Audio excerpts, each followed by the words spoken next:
Bonjour, voici notre poster à Orlando Meda et moi-même, Thomas Klus, qui porte sur le rôle écologique du castor de la loutre, faisant partie de la session 1, services écosystémiques. Les zones humides sont des écosystèmes cruciaux dans les territoires où elles sont situées, et elles comportent une biodiversité riche et variée, avec deux espèces clés de voûte notables, le castor canadien et la loutre d'Europe. Ces deux espèces ont un rôle majeur, bien que différent, dans cet écosystème, avec une influence durable sur l'espèce présente, la structure des habitats et du milieu, et elles sont donc un élément clé sur la dynamique de cet écosystème. Dans certaines zones humides de France, la loutre d'Europe et le castor canadien sont aujourd'hui sympatriques, c'est-à-dire qu'ils partagent le même habitat. Le castor, introduit par accident sur le territoire, a su s'adapter à son milieu et s'est progressivement étendu à une grande partie des régions françaises. Pour ce qui est de la loutre, elle fut longuement menacée d'extinction durant le XIXe siècle, de par une pollution des cours d'eau, de destruction de son habitat ainsi que par une chasse intensive. C'est seulement depuis les années 1980 que la population des loutres d'Europe se voit progresser en repeuplant lentement le territoire français.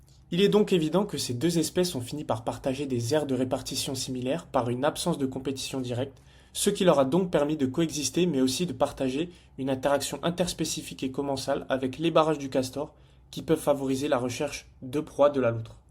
Ces deux espèces n'entrent donc pas en conflit de par leur rôle écosystémique distinct, mais aussi par leur niche écologique différente au sein du même milieu. Elles agissent d'une certaine manière comme un renfort dans ce milieu, avec une forme de complémentarité entre elles, ainsi qu'une altération bénéfique de l'écosystème pour chacune d'entre elles. Cela met donc en évidence leur rôle clé dans le maintien et l'organisation des écosystèmes aquatiques qu'elles composent, et les bénéfices qu'elles y apportent.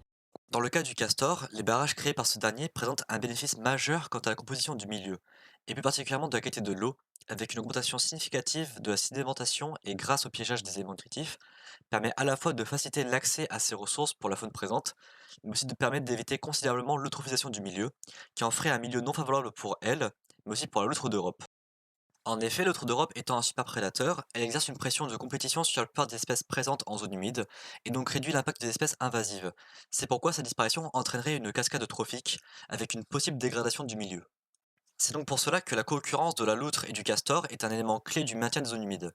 Leur interaction interspécifique permet non seulement d'augmenter la santé du milieu, mais également de réduire l'impact des espèces exotiques envahissantes sur le long terme. De ce fait, la loutre d'Europe et le castor canadien, de par leur rôle écologique, remplissent bien une fonction écosystémique cruciale en faisant preuve d'une forme d'ingénierie biologique.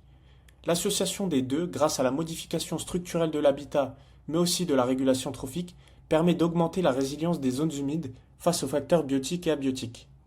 C'est pourquoi il est important de mettre en avant les rôles de ces deux espèces clés afin de sensibiliser sur leur importance dans ces milieux naturels.